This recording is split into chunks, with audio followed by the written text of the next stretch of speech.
Lakini leo pia kwa wale mnaosema kujibizana mitandaoni ni kumchafua Yesu, ni kuchafua Injili, leo mmekumbukwa. Taenda kuwaonyesha Yesu alivyojibizana na wanafunzi wake hadharani, alivyojibizana na waandishi hadharani, alivyojibizana na Mafarisayo wakuu wa dini hadharani. Nitaenda kuwasomea leo maandiko yanayoonyesha wanafunzi walivyoshindana wao kwa wao hadharani, hata ikaandikwa. Walivyoshindana na Mafarisayo na waandishi hadharani, hata ikaandikwa. Na walienda kwa mwendo mrefu, na ili mpaka ujue ya kwamba kushindana ni kutengeneza hoja ya pamoja, kwenda pamoja, ili mnapoenda pamoja msije mkaumizana mahali ambapo hapakudhaniwa. Sasa najua kunguni hata huku hamjafika, mmeshaandika tu kule. Sasa kujibizana mnamchafua Kristo pumbavu. Una Kikristo fulani cha kipumbavu. Hii dunia imefika hapa kwa sababu hoja zilizopotoka, makusudi maovu yaliposukumwa kwenye jamii, mtu yoyote alipotokea kuyaclarify, kuyafafanua, kuyachambua, kuyaonyesha madhara yaliyomo ndani, hila iliyomo ndani, yaliinuka mijitu inayodhaniwa ina hekima au inayodhaniwa inaenda mbinguni ni mitakatifu kumzima yule mtu, ili hali jitu wenyewe wewe, hata kama wewe unao uwezo wa kuyapambanua hayo mambo kwamba hili sio nzuri, wako watu waliochukuliwa na hayo mambo. Kazi ya neno la Mungu ni kuwafumbua macho watu wengine ambao hawajui kwamba jambo hilo ni baya. Fahamu kwamba mijitu yenye imani ya wanawake kuvaa vitambaa ni mijitu ambayo asilimia kubwa ina roho mbaya, ni mikatili.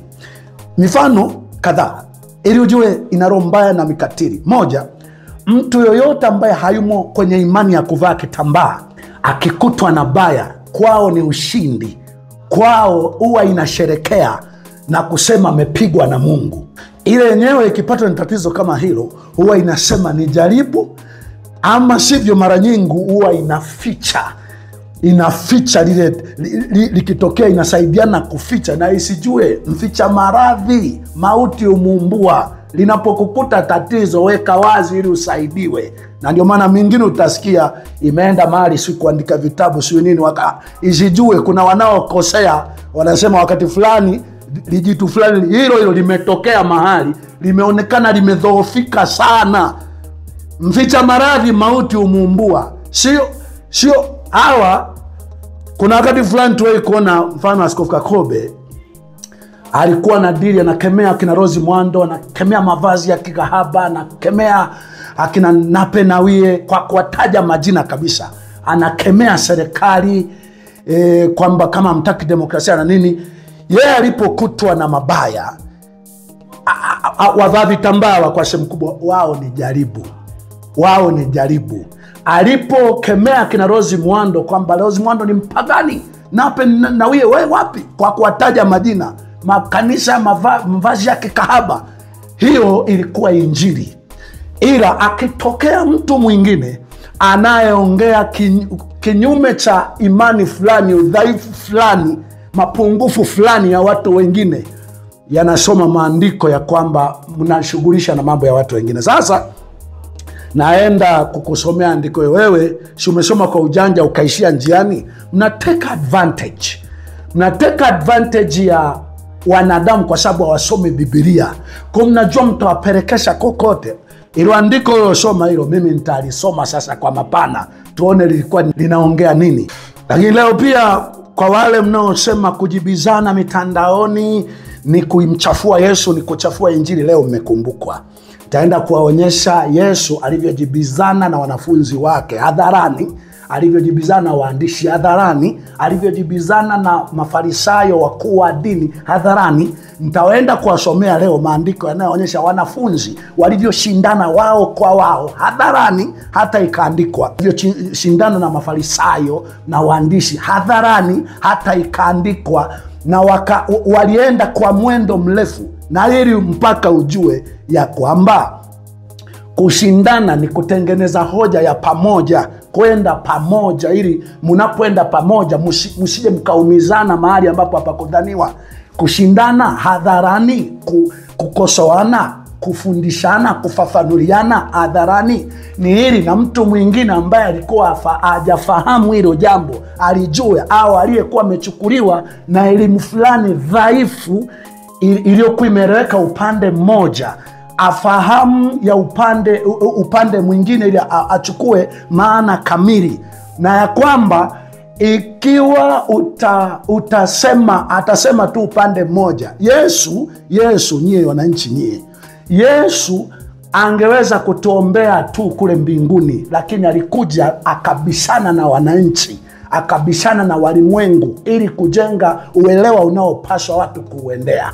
Yesu akiwa duniani hapa angekuwa naenda tu kule mlimani kuwaombea Mungu waelewe nilichomaanisha, lakini alipoambiwa hili jana uliongeaje, hili kwani uliongea hivi wewe Beelzebuli, wewe una mapepo, Yesu alifafanua hadharani. Sasa najua kunguni hata huku hamjafika, mmeshaandika tu kule. Sasa kujibizana mnamchafua Kristo pumbavu. Una Kikristo fulani cha kipumbavu. Hii dunia imefika hapa kwa sababu hoja zilizopotoka, makusudi maovu yaliposukumwa kwenye jamii, mtu yoyote alipotokea kuyaclarify, kuyafafanua, kuyachambua, kuyaonyesha madhara yaliyomo ndani, hila iliyomo ndani, yaliinuka mijitu inayodhaniwa ina hekima au inayodhaniwa inaenda mbinguni ni mitakatifu kumzima yule mtu, ili hali jitu wenyewe wewe, hata kama wewe unao uwezo wa kuyapambanua hayo mambo kwamba hili sio nzuri, wako watu waliochukuliwa na hayo mambo. Kazi ya neno la Mungu ni kuwafumbua macho watu wengine ambao hawajui kwamba jambo hilo ni baya. Updates za mbinguni, miongoni mwa yaliyomo moyoni mwa Mungu leo.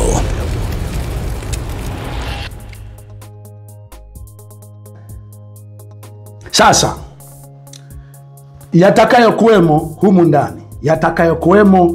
humu ndani, kabla ya kujadili kuvaa kitambaa kwa wanawake na ama wanawake kuhubiri au kuongoza kanisa,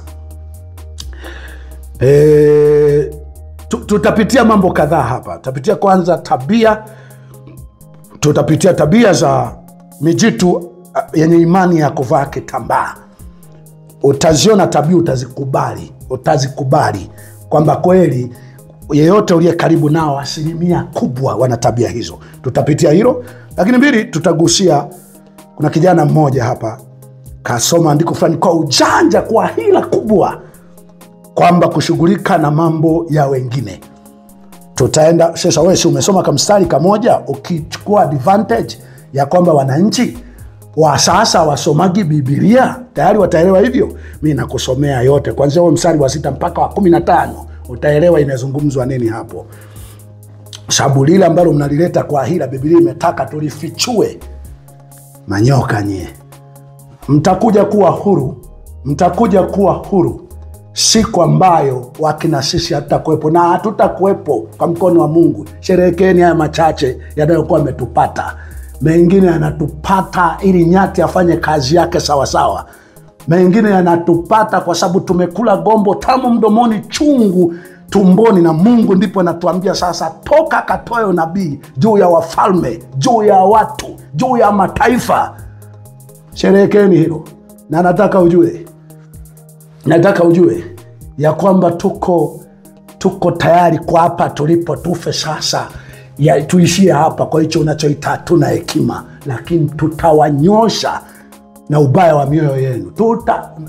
Kwa mimi dunia hii imefika hapa kwa sababu mkikuta mtu anayekwenda kinyume cha hila na uhusika wenu juu ya mabaya fulani kwa hila, huyo mtu mnamzima kwa sasa. Mwachie Mungu, waombe. Yesu angeomba kule mlimani, angeomba mbinguni situbadilike. Alikuja akabishana na sisi.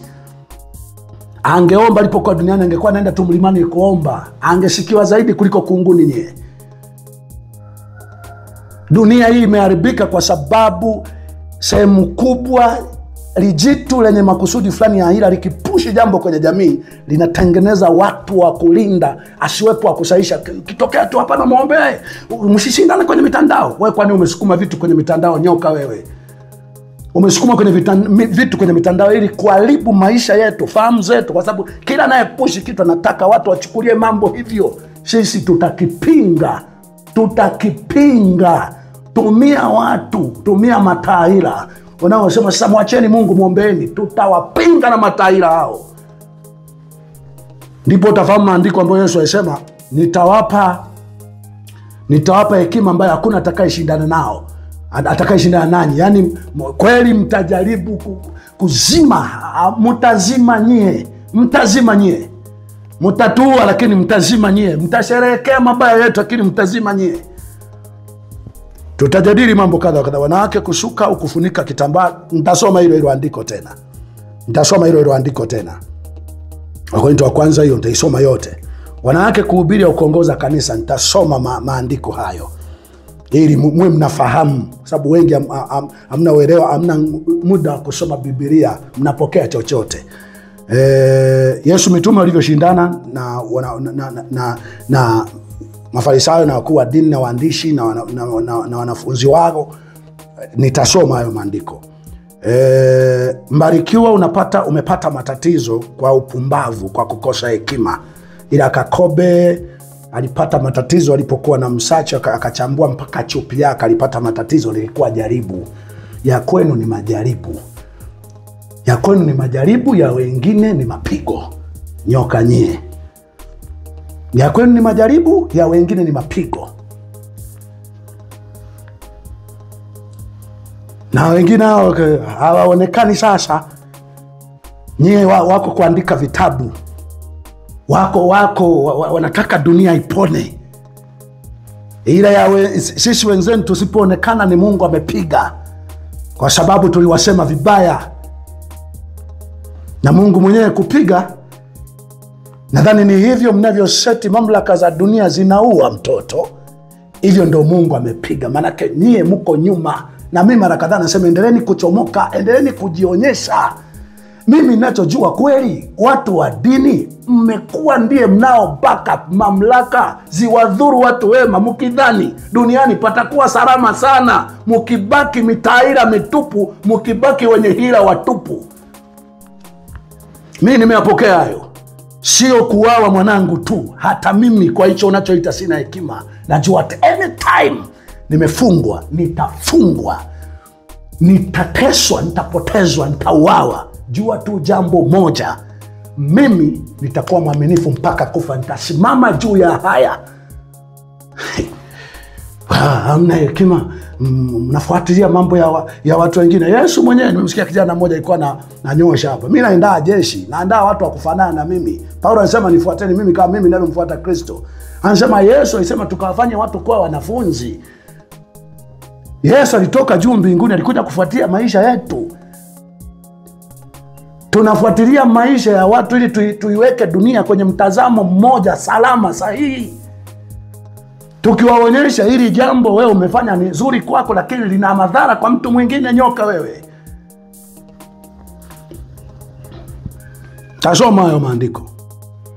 Sasa nichambue kidogo. Fanya research. Waangalie sehemu kubwa imani ya wanaovaa vitambaa. Fanya research.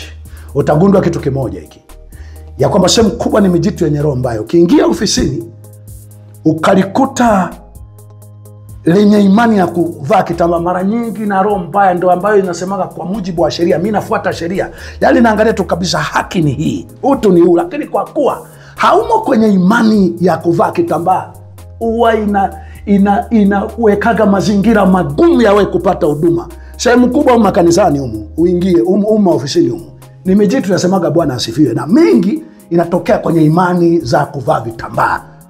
Ukitaka ukutane na huduma ya kikatili ya roho mbaya, kutana na mijitu ambayo inaonekana limezama sana kwenye maimani ya kuvaa vitambaa.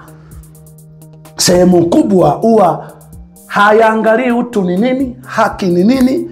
Linakuwa na chuki kabla ya kwamba wote ambao hawavai imani ya kitambaa, hawaamini imani ya kuvaa kitambaa. Nitaenda kufafanua hicho kitambaa chenyewe kinavaliwaje, kitakiwa kivaliwaje.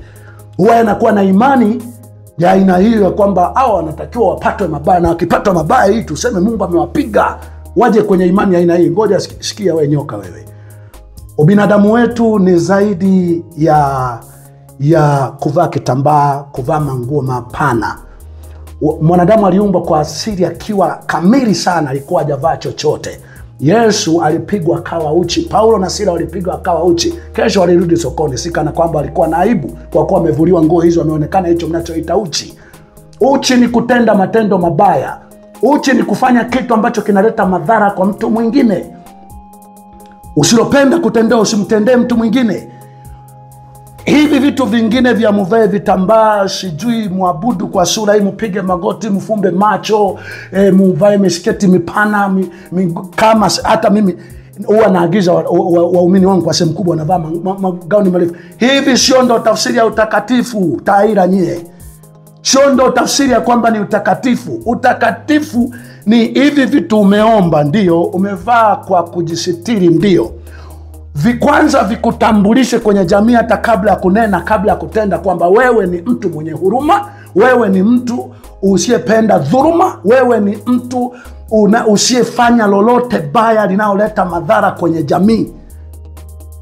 Wala sio ndo tafsiri ya utakatifu wenyewe. Kaangalie Mungu alipoangamiza dunia katika wakati wote. Hakuangamiza dunia kwa sababu hawajavaa kitambaa. Hakuangamiza dunia kwa sababu wamevaa modo na vitu kadha kadha. Kuna vitu tunavishauri kwa sababu ni msingi wa wewe kuaminiwa unapofanya mazuri. Lakini sio kana kwamba, hata Paulo, soma hiyo wa Korinto, nitasoma hapa, anatoa ushauri wa kwamba ni aibu kwake, ni aibu, ni aibu, ni aibu. Wala hata atumii neno ni dhambi. Sasa nitachambua hapo. Mijitu yenye imani ya kuvaa kitambaa, kwanza kwa sehemu kubwa inasherehekea, inaona ni ushindi. Mtu asiye kwenye imani ya kuvaa kitambaa akipatwa na mabaya, kwao ni ushindi, kwao ni Mungu amempiga. Hasa kama mtu huyu anasaishaga, huwa kuna kitu ana correct, ananyosha vizuri kwamba hata kama ni kuvaa kitambaa lakini tupite hapa, huwa kwao kwa sehemu kubwa akipatwa na mabaya ni ushindi, ni sherehe. Ila yenyewe inakongotwa kila mara, yenyewe inakongotwa kila mara. Na ilikikongotwa lenyewe, ikikongotwa kwanza inaficha, lakini mbili ikiwa wazi inasema ni jaribu. Mficha maradhi mauti umumbua. Mimi nangojea kuna siku Mungu atafanya kitu ambacho hamtaficha na mtakuja kujua kilikuweko kitu ambacho wanadamu tulitakiwa kupambana. Wanadamu tulitakiwa kuwa na matendo ya huruma. Nyie mijitu, mtu anapopata mabaya vai imani ya kitambaa, hamwezi kuongea lolote. Hata leo ni waoga, hata mtu wenu apate mabaya, huwa hamwezi kumtetea. Hamko tayari kufa kwa ajili ya watu wengine. Na imani imetaka katika Yohana 3:16 imesema kwa Yesu aliutoa uhai kwa ajili ya watu wengine, na sisi imetupasa kutoa uhai kwa ajili ya watu wengine. Mungu katika Ezekiel anasema afurahishwi na kifo cha mwenye dhambi.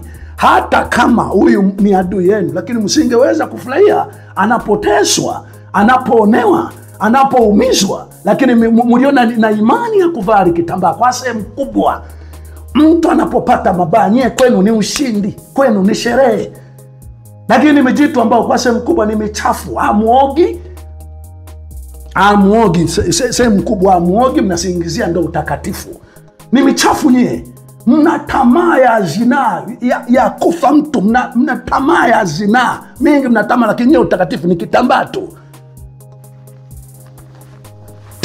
Nitachambua, nitasoma maandiko hapa.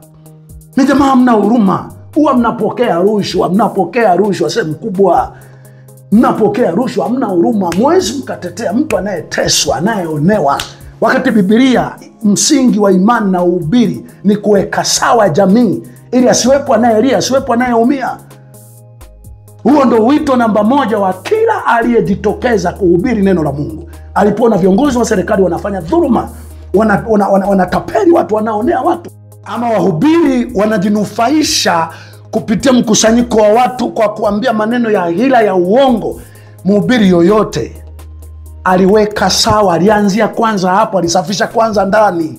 Nyewe sasa hivi mnataka kila unalolifanya tuongee kwa lugha ambayo imekuacha uendelee hivyo hivyo. Wengine waliotangulia wameongea kwa kupaka mafuta kwa mgongo wa chupa. Awamu inatakiwa unapakwa ntahena, unapakwa mawese mabichi, unapakwa usoni ili watu wote wajue unayofanya ni mabaya. Hiyo ndio tafsiri ya kukemewa na kukaripiwa, manake itumike lugha iliyo zaidi ya kawaida ili ujue uchungu anaopata watu wengine. Mwisho wa siku mnaingia mnasema hekima. Unafiki na oga sasa ndio mnaoitwa hekima, na mkidhani mtaishi muda mrefu. Kwa maisha gani sasa ambayo ndo uko na mko nayo michafu tu, mna mindevu tu fulani haieleweki? Kwa maisha gani ambayo ndo mko nayo sasa? Nini mlio na hekima sasa? Maisha gani mikatili nyie na mlio na roho mbaya nyie? Maisha gani ndo mlio nayo ambayo sasa ndo mlio na hekima? Mnafanya nini kwenye hii jamii? Jamii inaanguka hii. Jamii inaharibika, dhuluma inatamalaki, roho mbaya inageuka kuwa ndo fashion, inageuka kuwa ndo njia ya kuishi, kuua watu, kuteka watu, kunageuka ndo njia ya kuongoza vizuri jamii. Muko mmekaa kimya mahali fulani, nani akuue wewe kunguni wewe? Akuue umekaa mahali fulani, hujitokezi kutetea watu mitaani kwenye jamii, wanalia kwa kutaja majina ya wanaokuwa na waonea, hata kuhoji tu kwamba je, wewe unayetajwa hapa kweli ni muhusika? Kwa nini utokei kufafanua? Wengi mnaishi tukiwataja watu, iwe ni viongozi mnaoita viongozi wa serikali, iwe mnaoita viongozi wa dini, wasipofafanua huwa mnaona kwamba umepuuza. Wanaogopa kufafanua kwa sababu akifafanua ana machafu zaidi. Yesu alifafanua, kunguni hawa ndo wakawe wema kuliko Yesu. Yesu alipotamkiwa, aliposemewa isivyo, alifafanua. Kunguni hawa ndo mkawaite ni wema, hawafafanui, wamekupuuza. Hawafafanui, wamepuuza. Wanafafanua wakati mwingine njia wanayotumia ndo hii sasa: kuua, kuteka, kukufunga kwa kukuonea. Na wengi hampendi kusema sababu. Sasa kwani mimi nilifungwa, mlisikia kule nimefungwa kwa kuisema, kwa kukosoa serikali? Si nyosheni, nilifungwa kwa sababu wamekataa kusajili kanisa. Nyosheni hayo, nyosheni mkidhani linalonipata leo ni langu mwenyewe. Kumbe mnajua ndani yake sababu haikuwa ni hiyo. Serikali yenyewe ingekuwa inanyoka, ingewachukulia hatua nyie. Ingewachukulia hatua kwamba mbona mnasema tulimfunga kwa kuwa alikuwa anakosoa, anasema mambo ambayo hatufanyi vizuri, wakati sisi tulimfunga kwa sababu hajasajili kanisa. Serikali ingekuwa inanyoka, ingewachukulia hatua nyie. Lakini kwa sababu lenu moja, hata tukijaribu kuonyesha namna fulani mbaya, kwa sababu mwogopeni Mungu, yogopeni teknolojia. Haya mambo tunayosema leo, hii dunia haiishii hapa, nchi haiishii hapa, hatutaishia kwenye utawala na mamlaka hii. Mambo yanakwenda huko mbele. Sisi tutapotea, maneno haya hayatapotea. Sisi tutafungwa, maneno haya hayatapotea. Wanadamu, sikilizeni, swala la kuwekana sawa ni utaratibu ambao hauna madhara yoyote kwa jamii zenye akili timamu.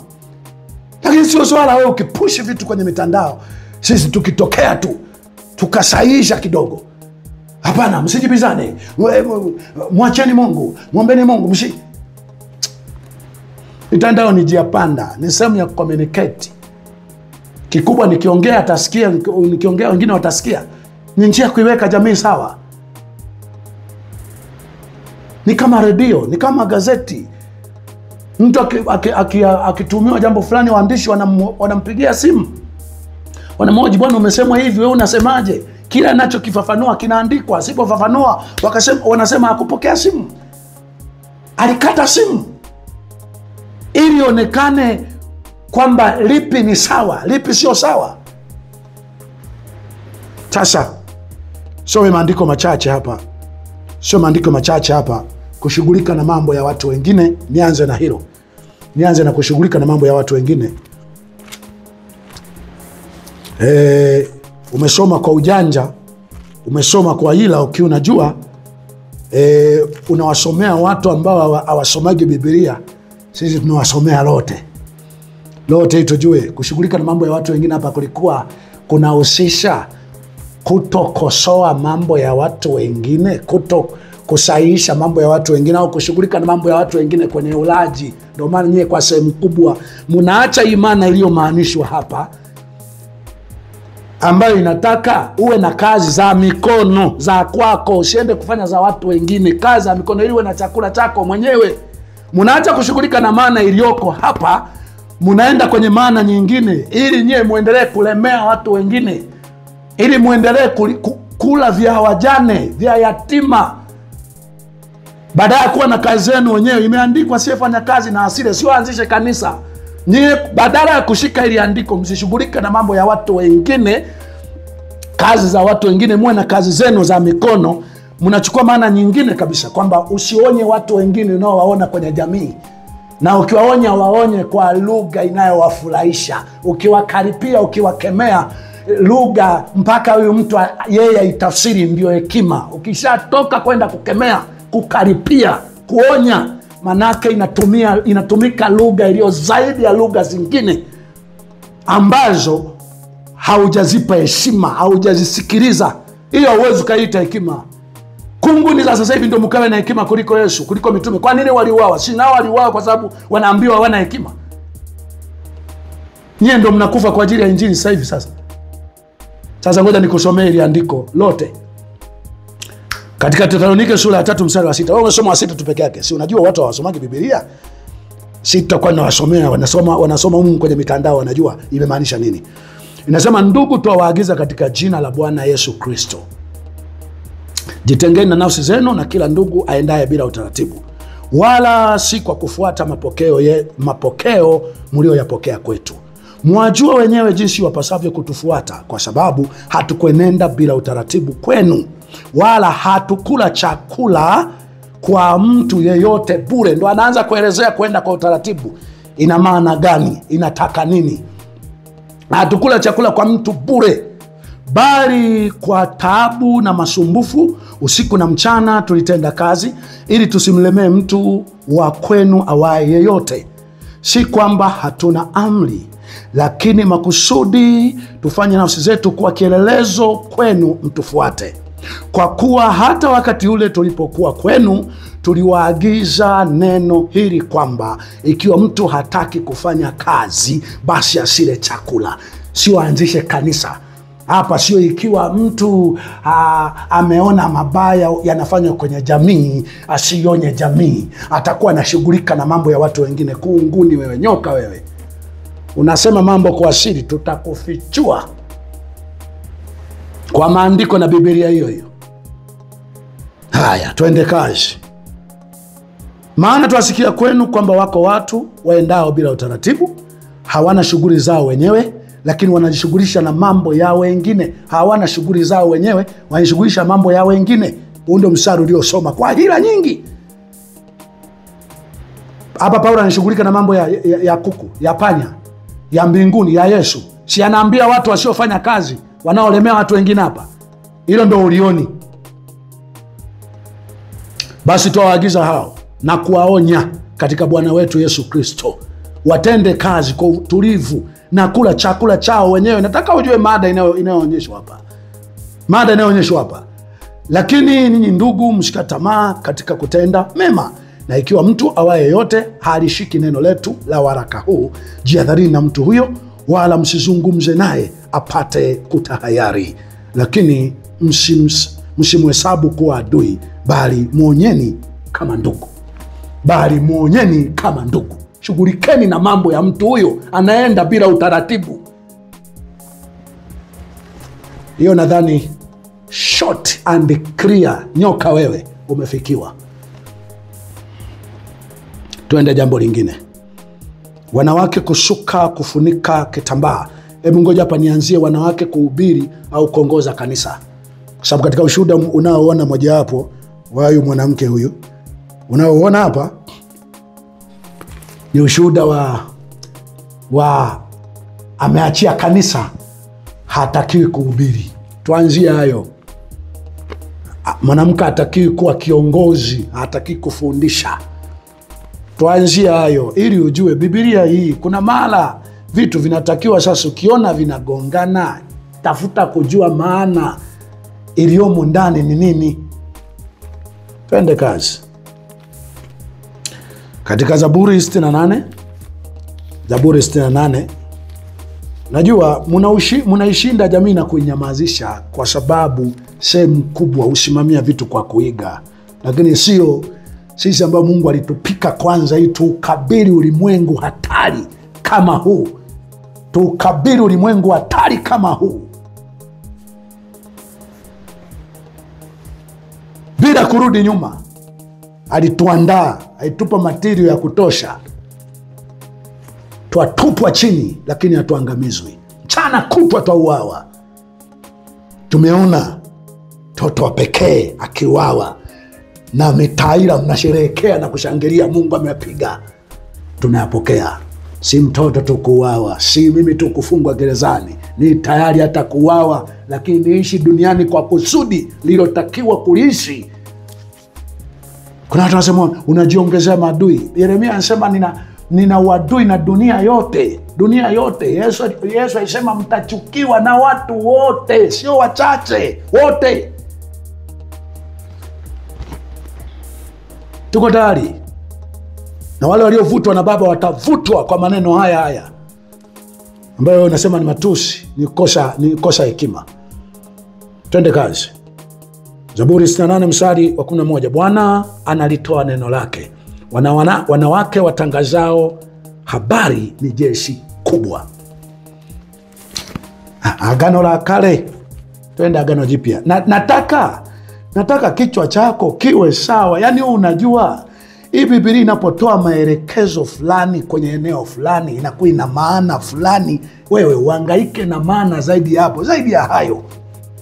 Mwanamke akikuokoa wewe wakati unaonewa mahali, akakutetea, akafundisha jamii tusioneane, tusitesane, tusiumizane, tusidhurumiane, ana dhambi. Akina Debora waliokoa jamii, akina Sintike, akina Priscilla walikuwa tayari kufa kwa ajili ya Paulo. Akina Sintike walishindania injili na Paulo. Kwa nini haya hamu yaelewi haya? Kwa nini hamuyaelewi nyie wana wa nyoka nyie? Kwa sababu tu unapigania kama huyo Obedi Katunzi. Kwa sehemu kubwa imani ya mavitambaa wanaielewa sana Wakongo. Wakongo wameshindwa kuokoa jamii zao. Kongo wamekimbia, wenzao wanalia kule, badala sasa warudi kwao. Wao wamebaki na utakatifu wa mavitambaa. Kwa hiyo pengine hapa akina Obedi Katunzi hapa wanatafuta ni katiketi aendepo Australia, aendepo Uingereza, aendepo Marekani, kwa sababu ndo wanaalikaga sana imani ya aina hii. Lakini huangaiki kwamba hawa watu waokoe jamii zao. Imani ni wewe ukiwa safe, unapoteza usalama ulio nao, ulaji ulio nao, unaenda kuishi kupata mateso pamoja na watu wa Mungu, ili kama kuna dhuluma yoyote popote upigie kelele, ikiwezekana ufe wewe kwa ajili ya watu wengine. Wamejibana Marekani kule na masikio ten ten ten ten ten ten ten kwa makofi yao ten ten ten ten ten ten. Wako Marekani kule ni watakatifu sisi. Mivitambaa tu, kapiganieni, kawahurumieni wenzenu, waokoeni walio kifoni, wanaoonewa wahurumieni. Semeni kwa ajili ya walio bubu, nendeni katikati ya mataifa yenu. Ndio maana sisi wengine cha moto tumekiona, lakini hatujaondoka na tuko tayari kufa kwenye taifa hili tukiwa tunaonyesha kwamba dhuluma sio binadamu, uonezi sio binadamu, utekaji sio njia ya utawala bora, uuaji sio njia ya utawala bora. Na hata kama mteki nyie, kama watu wanatekwa ovyo, manake nyie mmeshindwa wajibu wenu, hamstahili kuwa kwenye nafasi mlizopo. Tunaongelea hapa, cha moto tunakipata hapa. Kama ni kufungwa tutafungwa hapa, kuuawa tutauawa hapa. Kama ni Mungu kuokoa jamii, ataiokoa tukiwa hapa. Hiyo ndio maana kasome mhubiri yoyote aliyeanza kuhubiri, mhubiri yoyote aliyeanza kuhubiri, kasome uone. Alianza kuhubiri kutetea jamii inayoonewa. Unavaa gunia, unavaa kitambaa, unavaa lishati lipana, lakini unaenda vipi kwenye jamii kuweza kuregulate, kufanya auditing, kuangalia nani anafanya nini, kinamwathiri nani? Kweli ni sheria, kweli ni utaratibu, kweli ni desturi, lakini zinawanufaisha wangapi, zinawaumiza wangapi? Na kwa nini wote tusitengeneze utaratibu ambao utafanya wote tuende sawa? Ile inayonufaika haikuachi salama, lazima itumie mitaira kama nyie, kwamba unaingilia mambo ya serikali, unaingilia mambo ya makanisa mengine. Kuhubiri ni kuingilia sheria, taratibu, kanuni, katiba, mazoea ya watu ambayo wengine wanaumia, wengine wanapata raha, ili kuwaonyesha kwamba haya sio sawa. Haya, twende turudi kwa wanawake hapa. Turudi kwa wanawake. Tito 2 mstari wa 2, mstari wa 3. Vivyo hivyo na wanawake, vivyo hivyo na wazee wa kike wawe na mwenendo wa utakatifu. Wazee ni wale wanaosimamia kanisa kwa mujibu wa Biblia hii. Tuache hilo, tutalikuta lingine mbele. Wazee wa kike wawe na mwenendo wa utakatifu, wasio wasingiziaji, wasio wenye kutumia mvinyo nyingi, bali wafundishao mema. Hivi hapa ameambiwa wazee wa kike watafundisha mema, watafundisha wanawake wenzao. Mnaposikia hili wanawake wasifundishe, hebu lichukulie kwa maana hivi ni nini wasifundishe, akiwepo mwanaume ambaye akili yake iko sawasawa, anapiga mbio, tunamfuata kwa matendo na maneno. Otherwise, haya sio mambo ya kujenga ngoma hapa tuwe tunabishana. Haya ni mambo ya kufika mahali tuone nani anayefanya kazi ya kuiokoa jamii ili kae kwenye mstari. Nyie kuokoka mnadhani ni kupiga tu makofi. Tafikia Kongo. Kupiga tu makofi. Unajua ndio kuokoka, umeangalia mbinguni. Kuokoka waokoe watu wanaolia hivi kawaida hivi kwa macho haya, wanalia kwa macho haya, wanaonewa kwa macho haya, wanateseka kwa macho haya. Haya ndio kuokoa jamii huko. Mwisho wa siku ile namna ya maombi yako, kuimba kwako, ibada zako inayokuwa imesababisha watu wao wawe salama, ndio unaanza kuwafundisha sasa watu kwamba sasa njoni tuabudu hivi, tuimbe hivi, ili na sisi tuwe na moyo wa huruma hivi kama mimi nilivyofanya. Muda utoshi. Muda utoshi, maana mnasemaga unatoa mikripu mirefu. Nasoma mirefu ili kripu moja imalize kila kitu. Tumepewa kuishi mara moja. Hata hivyo wanasikiliza waliojaliwa. Waliojaliwa. Umeishia njiani, potelea pote. Umefika mwisho, ni kwa faida yako. Yesu alihubiri masaa 12. Siku 3, masaa 6. Paulo alihubiri tangu asubuhi siku ya kwanza ya juma mpaka saa 8 usiku. Eutiko akaklala dirishani akaanguka. Paulo anasema tunayo maneno mengi ya kuwafundisha, lakini ninyi wavivu wa kusikia. Vikripu vyenye sekunde 5-2 vipo vingi tu. Nenda kavisikilize hivyo. Lakini chakula kubwa wanasikiliza wanaovutwa na Mungu. Takusikiliza hiki utoke ukasikilize kile, utoke ukasikilize kile. Wakati mwingine sikiliza kimoja, ingia kuomba. Ingia kuomba ili Mungu akusaidia juu ya mambo hayo. Tuende kwenye kusuka nywele. Tuende kwenye kusuka nywele. Kufunga kiremba. Tuanzie kufunga kiremba hapa. Mstari wa 4. Kila mwanamume asalipo au anapohutubu naye amefunikwa kichwa, yuaibisha kichwa chake. Utaona kufunikwa kichwa hapa mbele kuna kuja ukiwa na nywele nyingi ambazo ndio utaziona kwa kina Katunzi. Nywele nyingi. Tufanye sasa yafuata haya maandiko yote. Nyingi zimeishia wapi? Biblia imeishia wapi? Nyingi ni kuanzia zipiza kwangu ni nyingi, chache jaza wewe. Twende, akifunika kichwa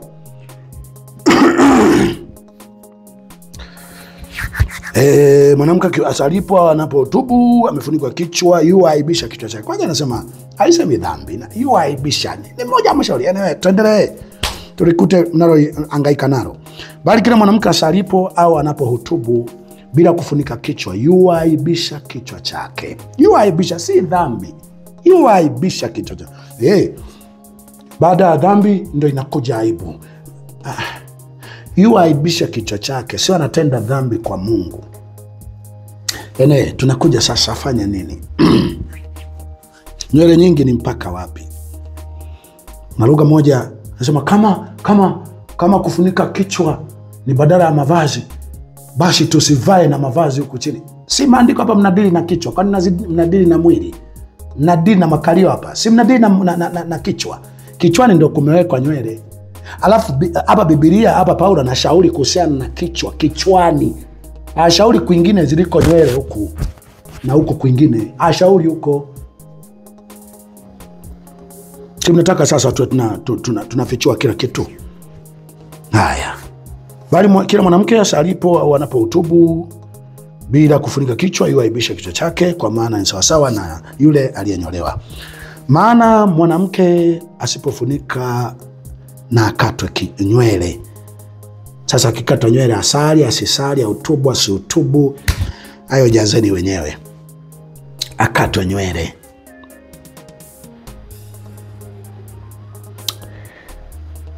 Au ikiwa ni aibu mwanamke kukatwa, ni aibu kukatwa nywele zake au kunyolewa, na afunikwe. Kwa maana kweli haimpasi mwanamume kufunika kichwa, kwa sababu yeye ni mfano na utukufu wa Mungu. Lakini mwanamke ni utukufu wa mwanamume. Maana mwanamume hakutoka katika mwanamke, bali mwanamke katika mwanamume. Wala mwanamume hakuumbwa kwa ajili ya mwanamke, bali mwanamke kwa ajili ya mwanamume. Kwa hiyo imempasha mwanamke awe na dalili ya kumilikiwa kichwani kwa ajili ya malaika. Dalili ya kumilikiwa, aonekane ameolewa. Hakuna swala la dhambi la nini. Haya bwana.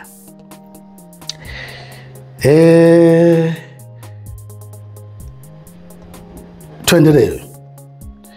Mstari wa 11. Wala si mwanamke pasipo mwanamume.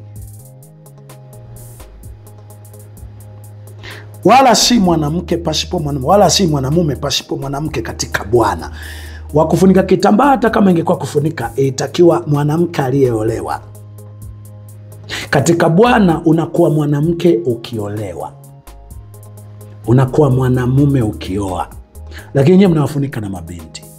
Haya, mmeshinda nyie, watakatifu nyie, mnaenda mbinguni nyie. Sisi wengine tutaishia kupigwa na Mungu, na nyie tukiumizwa wakauawa watoto wetu, nyie kwenu ni ushindi. Tawile, shindeni sana, sherehekeni sana, ila muwe mnaweka wazi na ya kwenu yasiitwe majaribu, ya wenzenu yaitwe mapigo.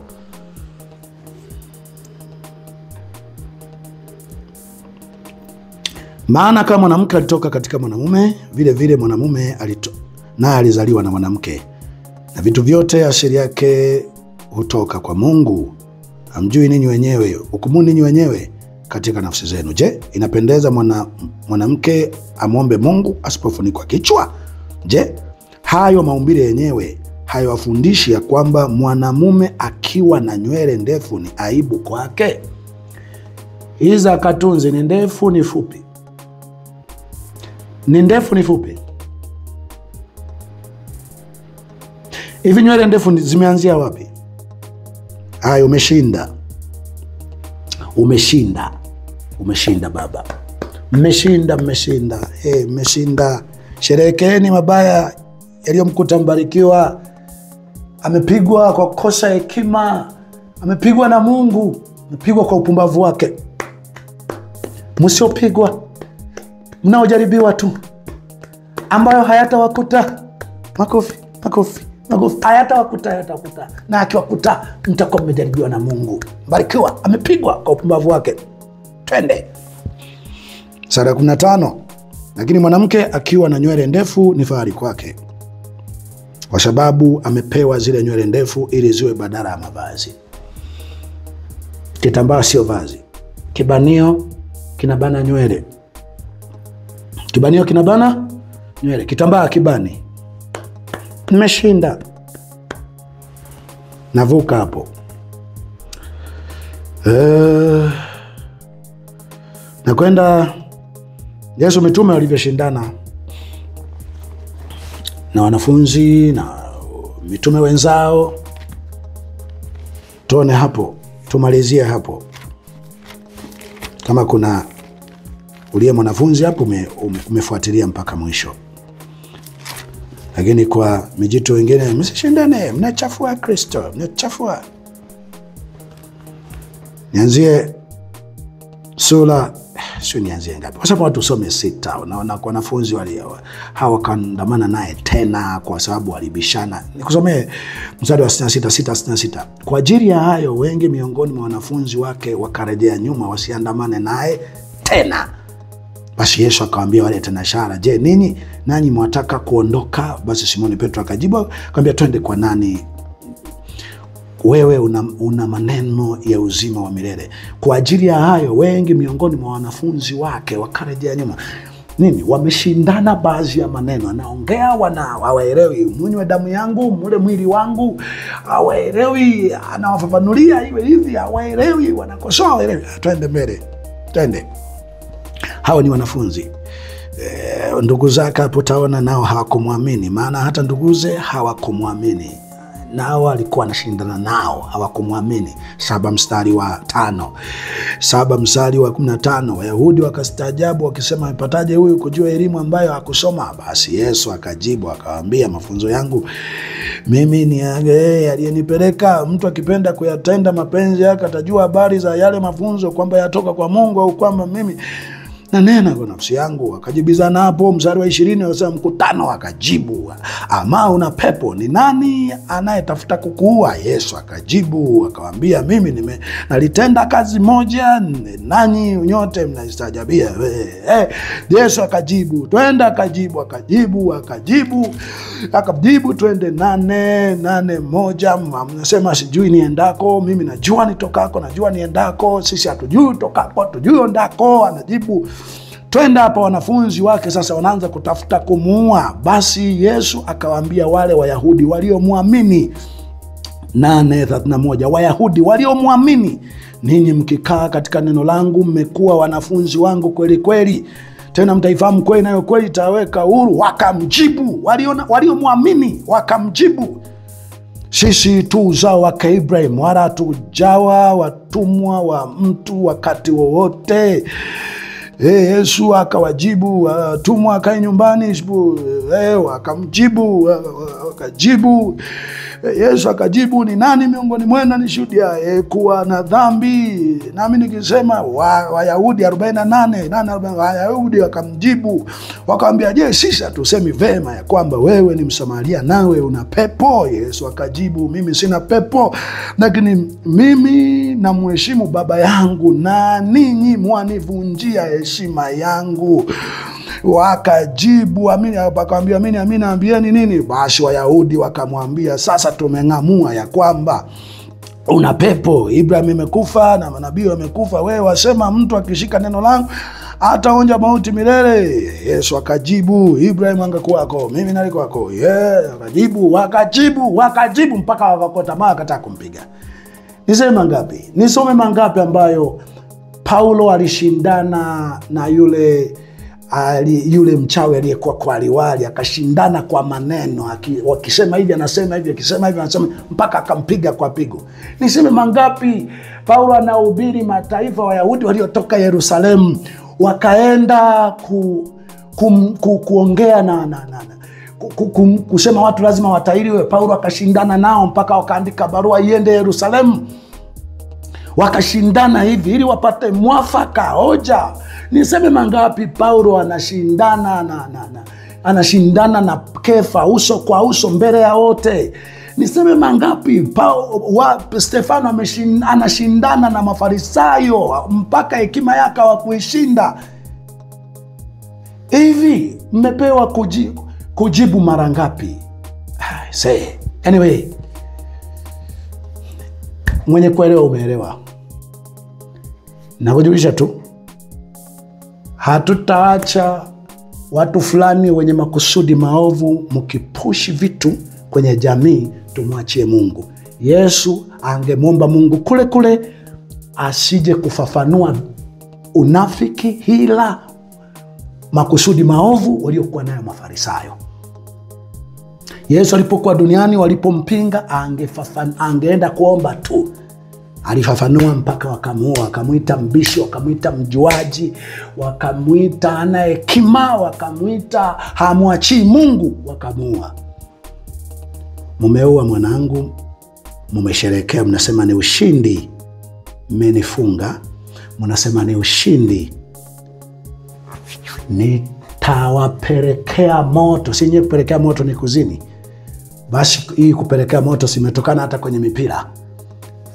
Mimi duniani nitakapoishi, mutakuwa ni mijitu fulani ambao karibu kila siku mnahangaika, leo Mbarikiwa kaongea nini? Hii dunia imeharibika kwa sababu kuna watu wamesukuma vitu, vimekosa watu wa kuvipinga na kuvizuia. Kwa mtu mmoja dunia imeharibika, kwa mtu mmoja inaweza kuokolewa. Mungu akiokoa dunia kwa harakati na mapambano yangu, amen. Nikifa kwa ajili ya hayo, sherehe njema. Walimwengu, sherehe njema. Nikifungwa kwa ajili ya hayo, sherehe njema. Lakini mimi ni unstoppable person. Yani after all nimeshapoteza mtoto wangu wa pekee ambaye ndo mnasherehekea sasa hivi. Sina cha kuogopa kupoteza tena. Nitafanya kila niwezalo, wanadamu, aidha hukumu ya Mungu ije juu yenu ama muniue, ili mseme mumenifunga au kuniua kwa kukosa hekima. Hongera kwa yeyote uliyesikiliza mwanzo mwisho, ambaye kimsingi umejali wana Mungu. Hii ni sauti ya mtu aliyetoka gerezani, tena aliyeuliwa mwanae. Anasema, itengenezeni njia ya Bwana, nyosheni mapito yake. Heri mtu atakayeteswa, heri mtu atakayefungwa, heri mtu atakayeuawa, atakayefiwa ama afae katika Bwana tangu sasa, apate kupumzika mara baada ya taabu yake. Tazama, Mungu mwenye haki yu karibu kuja. Hii ni maana ya neno Maranatha.